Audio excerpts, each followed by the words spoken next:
Hi అండి అందరికీ.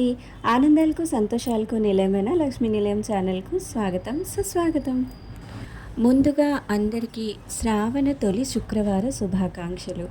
ఈ నెలంతా కూడా మీ పూజలు ఫలించి ఆ అమ్మవారు మన ఇంట్లో అడుగు పెట్టాలని తప్పకుండా కోరుకుంటున్నాను. మీ ఇంట్లో, మా ఇంట్లో, మనందరి ఇళ్లలోని ఆ అమ్మ కొలువై ఉంటూ మనకు ఎల్లవేళలా కాపాడుతూ సుఖాలు, సంతోషాలను, అలాగే ఆరోగ్యాన్ని, ఐశ్వర్యాన్ని అన్నింటినీ కూడా ప్రసాదించి ఆ అమ్మవారి కృప మనందరిపై ఎల్లవేళలా ఉండాలని ఆశిస్తూ మీ ముందుకు వచ్చేసా. నేను ఫ్రంట్ కెమెరా పెట్టానండి. అందుకు నేను పూజ చేస్తుంది లెఫ్ట్ హ్యాండ్తో అన్నట్టుగా మీకు కనిపిస్తుంది, కానీ నేను రైట్ హ్యాండ్తోనే చేశాను. బట్ ఫ్రంట్ కెమెరా పెట్టడం వల్ల మీకు అలా అనిపిస్తుంది అనమాట.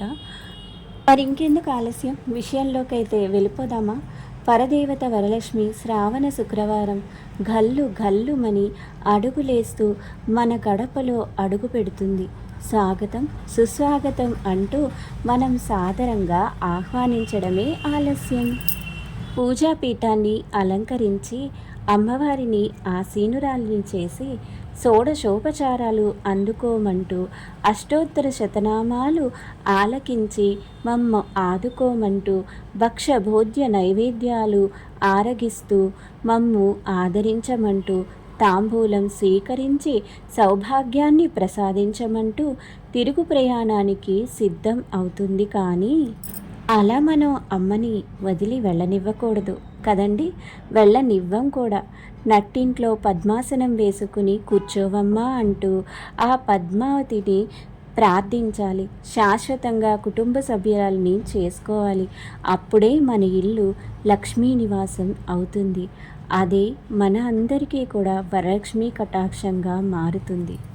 ఆ అమ్మవారైన లక్ష్మీ కటాక్షం మనందరం కూడా పొందాలంటే ఎటువంటి మనస్తత్వం ఉండి తీరాలి, ఏ విధంగా మన ప్రవర్తన ఉండాలి, అది ఇప్పుడు మనం తెలుసుకుందాం.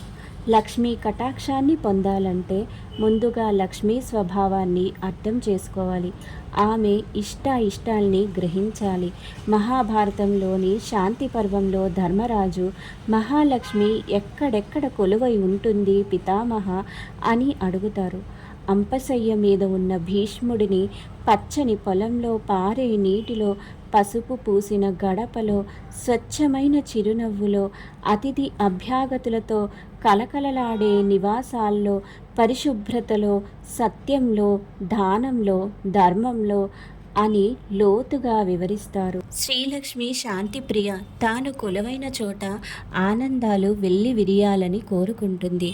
ఆమె లక్ష్యానికి ఆదిదేవత కూడా. దీపలక్ష్మిగా అజ్ఞాన తిమిరాన్ని ఛేదించి జ్ఞాన సాధనకు మార్గం సుగమం చేస్తుంది. కాబట్టే చీకటికి ప్రతీక అయిన గుడ్లగూబను ఏరి కోరి వాహనంగా ఎంచుకుంది. తనకు పచ్చదనం అంటే ప్రాణం. వనలక్ష్మిగా, వృక్షలక్ష్మిగా ఆమెను అర్చిస్తారు భక్తులు. ప్రకృత్యై నమః అంటూ చేతులు జోడిస్తుంది శాస్త్రం. 4 మొక్కలు ఉన్న చోటికి బొట్టు పెట్టి పిలవకపోయినా వెళ్ళిపోతుందామె. సిరిలక్ష్మికి గృహలక్ష్మి పట్ల మహామక్కువ. అందుకే పచ్చగా ఉండే మొక్కలను పెంచుతూ అందంగా అలంకరించే ఇల్లు ఎక్కడుంటే అక్కడ ఆ అమ్మ సిరులనిచ్చే శ్రీలక్ష్మి కొలువై ఉంటుంది. ఇల్లాలి చిరునవ్వులోనూ తానుంటానని స్కాంద పురాణంలో ప్రకటించింది. అంతేనా, ఆప్యాయంగా మాట్లాడేవారు, పెద్దల్ని సేవించేవారు తన అభిమానానికి పాత్రులవుతారని వెల్లడించింది. వినయ సంపన్నుల్ని చూస్తే అమ్మవారికి మహాముచ్చట. నా బిడ్డ బంగారం అంటూ మురిసిపోతూ ఉంటారామె. పసుపు, కుంకుమ, పూలు లక్ష్మీ నివాసాలని కూడా నిర్ధారించారామె. అశాంతిని, అసంతృప్తిని ఆమె ఇష్టపడరు. వ్యాధ్యాలు, వివాదాలు ఉన్న చోట ఆమె నివసించరు, ఆమె ఉండరు.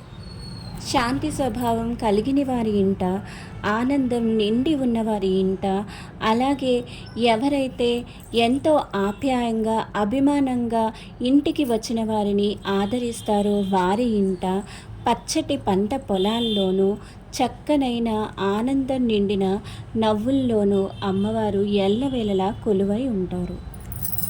ఈ విధంగా అమ్మవారిని ఈ శ్రావణ శుక్రవారాలన్నీ కూడా ఆనందంతో ఆహ్వానించి అమ్మవారికి పూజలను జరిపి ఈ శ్రావణ శుక్రవారాలన్నీ కూడా సంతోషంగా జరుపుకోవాలని ఆశిస్తూ ఈ వీడియోని ఇంతటితో ముగిస్తున్నాను. ఉంటానండి. మళ్ళీ మరో మంచి వీడియోలో కలుద్దాం.